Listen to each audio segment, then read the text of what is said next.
Some residents of Kankara town have confirmed that few weeks before the government science secondary school adoption, some prominent residents of the town relocated to other places, noting that bandits were seen on motorcycles entering neighboring communities and transacting business in the markets.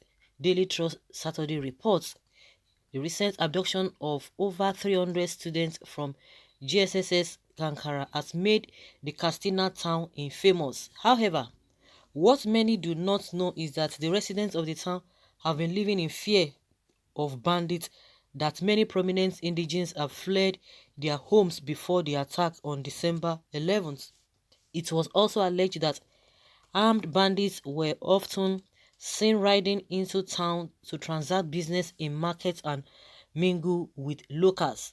Some residents who spoke with Daily Trust in confidence confirmed that a sizable number of residents, especially those who were well-to-do, relocated to other cities for their safety and that of their families.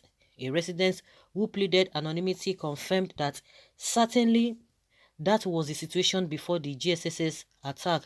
Most of the wealthy individuals and their families relocated to Malumfashi, Funtua, Castina and Kano, though few others remained in the town.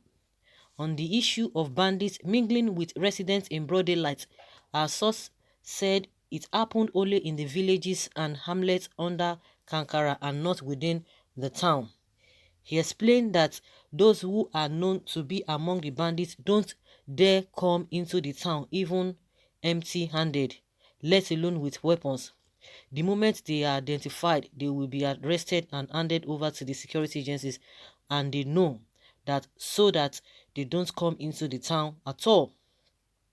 Well, and they know that, so that's why they don't even bother to come into the town at all. Corroborating the above position, another resident said it was true that many prominent residents relocated to other places for fear of a possible attack. Says, when I say prominent people, I don't mean only business men or wealthy individuals, even some traditional title holders and some political leaders, as well as other public office holders, have kept their distance from Kankara. Some of them come only occasionally and leave immediately after they are done with what brought them.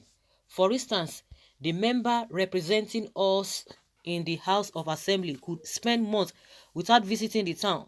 Similarly, some traditional title holders who were born and bred in Kankara have now deserted the town. They come occasionally. The source added that for over 2 weeks before the GSSS attack, the bandits went unchallenged from one village to another on a daily basis, killing people and robbing them.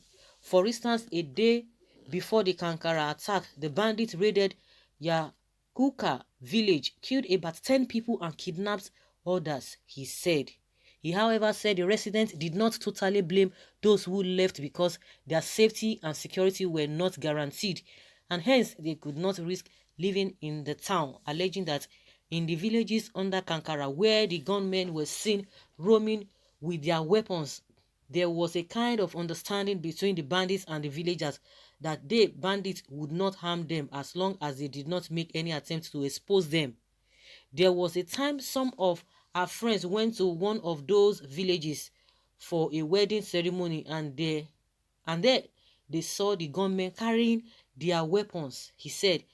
Another resident of Kankara, Sani Rada, said the issue with all sense of honesty is that no one who has the means to migrate to a safer place will want to remain in constant fear and anxiety.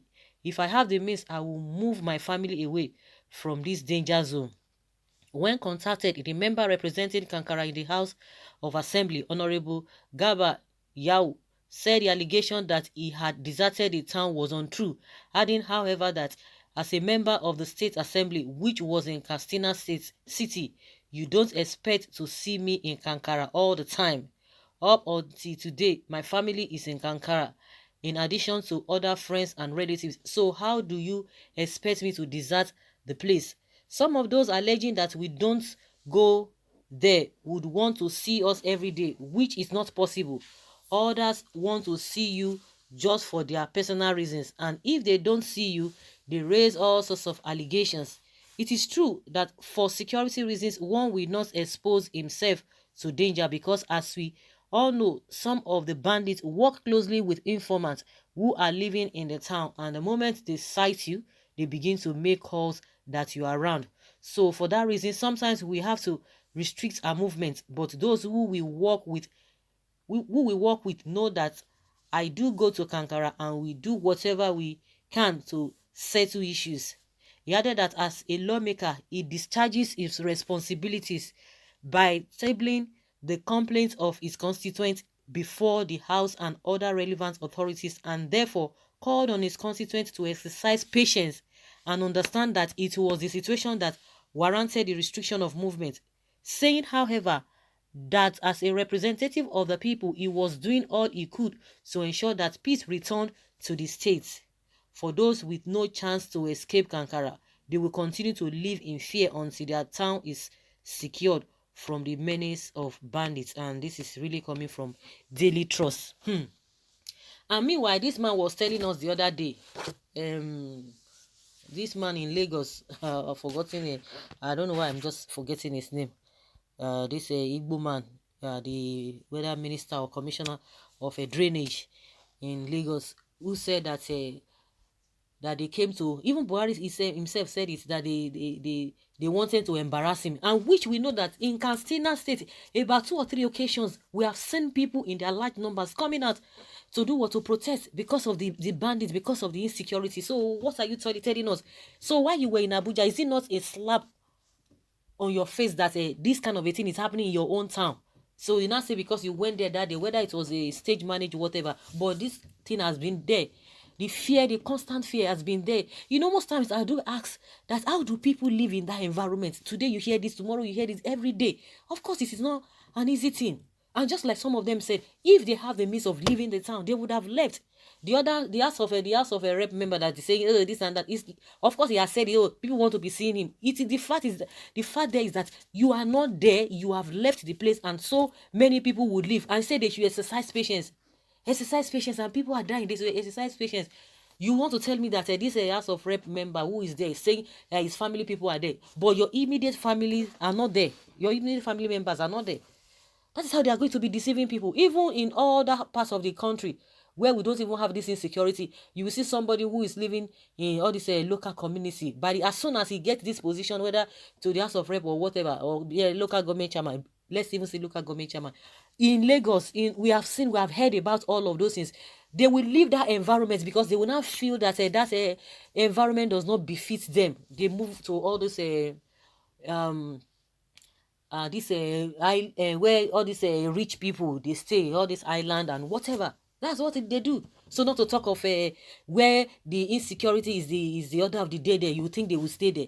Where they are not experiencing insecurity, they will tell you that they will not even see them, and you are representing the people there. So of course, what do we expect him to say? Definitely he's going to he's going to defend himself as regards to that. But the question now is that you are telling the people to exercise patience. Meanwhile, the body is not doing anything. And do you know how many incidents had happened after this Kankara incident? Do you know how many of them had happened? So it is what it is. We'll continue to speak, we'll continue to talk, and we'll know how to go about this whole thing, because this is just unfortunate, and it will continue to be there. The people who are leading are not concerned. They are not concerned whatsoever. Leave your comments, guys, below, and let's have your thoughts.